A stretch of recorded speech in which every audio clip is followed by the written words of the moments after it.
Bapak, Ibu, Saudara-saudari, adik-adik para sahabat Tuhan Yesus di Paroki Santo Yosef Medari dan di Stasi Santo Thomas Seyegan, juga para sahabat Tuhan Yesus dimanapun Anda berada, berkah dalam, salam semangat, sehat selalu, tetap berbahagia dan senantiasa di dalam berkat Tuhan dan tekun berbuat baik. Kembali marilah kita belajar ilmu sejati pada hari Sabtu tanggal 30 September tahun 2023. Bersama dengan gereja kita memperingati peringatan wajib Santo Hieronymus, imam dan pujangga gereja. Marilah kita mengawali belajar ilmu sejati dengan berdoa dalam nama Bapa, Putra dan Roh Kudus. Amin. Allah Bapa, sumber pengetahuan dan kebenaran, dalam hati Santo Hieronymus imammu telah kau tanamkan cinta mesra terhadap kitab suci. Semoga umatmu semakin banyak menimba kekuatan dari sabdamu dan menemukan sumber kehidupan di dalamnya, dengan pengantaran Yesus Kristus Putramu Tuhan kami, yang bersama dengan Dikau dalam persatuan Roh Kudus, hidup dan berkuasa Allah sepanjang segala masa. Amin. Para sahabat Tuhan Yesus terkasih, kita akan belajar ilmu sejati dari Injil Yesus Kristus menurut Lukas bab 9 ayat 43b sampai dengan 45.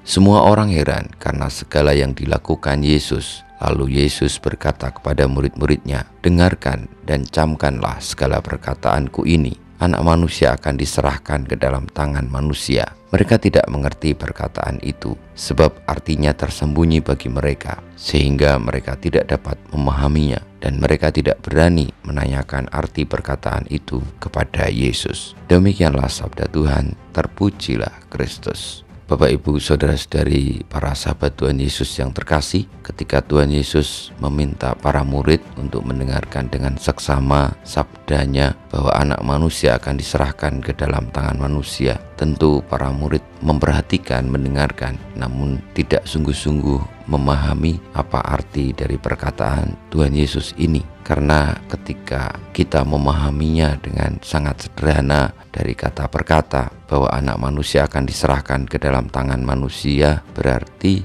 ya diberikan, diserahkan, ditangkap dan dinyatakan kepada manusia. Tentu apakah itu artinya yang dimaksud oleh Tuhan Yesus? Tidak langsung menuju kepada arti yang sedemikian, namun paling tidak mengarah ke hal itu. Masih ada maksud tersembunyi dalam perkataan Tuhan Yesus. Saudara-saudari yang terkasih, mengapa demikian? Karena memang dalam kitab suci kita semua memahami ajaran yang disampaikan melalui kata-kata, melalui cerita, menuntut juga bagi kita untuk lebih mendalami secara khusus dengan membawa diri kepada kehendak Tuhan, menyiapkan diri dengan tidak terganggu oleh macam-macam hal, tetapi menjernihkan diri, memurnikan untuk memahami maksud dari kata per kata dalam kitab suci.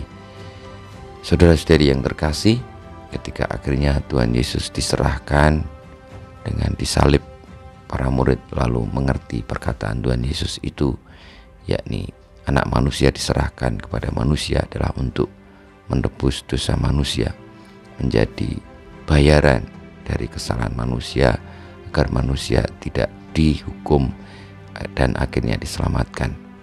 Kita mohon berkat Tuhan, semoga dalam perjalanan hidup ini kita semakin memahami kehendak Allah dengan menyelaraskan diri akan sabdanya, sehingga akhirnya kita pun boleh memahami secara lebih jauh lagi, lebih dalam perkataan atau sabda Tuhan dalam kitab suci, yang juga akhirnya menarik Santo Hieronymus untuk lebih mendalami dengan menerjemahkannya, dengan membuka bagi setiap orang agar juga memahami maksud dan kehendak Tuhan yang tertuang di dalam kata-kata di kitab suci. Kita mohon berkat Tuhan, kemuliaan pada Bapa dan Putra dan Roh Kudus, seperti pada permulaan, sekarang, selalu, dan panjang segala abad. Amin. Ya Yesus, jadikanlah hati kami seperti hati-Mu. Tuhan bersamamu dan bersama Roh-Mu, kita semua hidup kita, perjuangan kita untuk membuka hati, menjernihkan hati, menerima sabda Tuhan yang tertuang di dalam kata-kata di kitab suci, senantiasa dibimbing, dilindungi, diberkati oleh Yang Maha Kuasa, Bapa, Putra dan Roh Kudus. Amin.